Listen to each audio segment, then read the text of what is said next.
Well, the train came to a very sudden stop. There was a loud bang, and the electricity went off, and there was a kind of a smell of electrical burning. So you know something terrible has happened. I want to also compliment the folks from EMT. We were sitting there, and we don't know whether it was brake fluid or diesel fluid, but it's spilling down to us. And we're all looking at that, knowing that we can't move the bodies.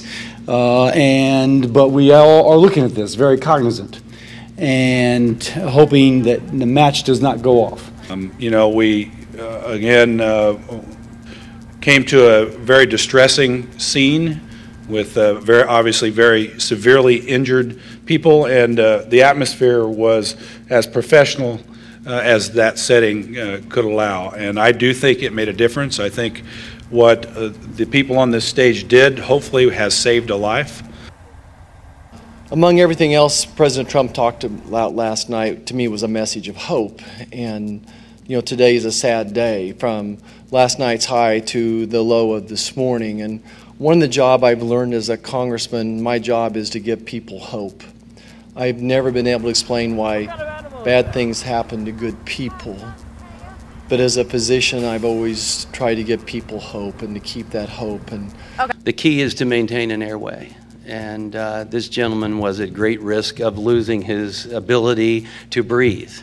And we were doing the best we could externally and succeeding, and made every attempt in a difficult situation to intubate this gentleman.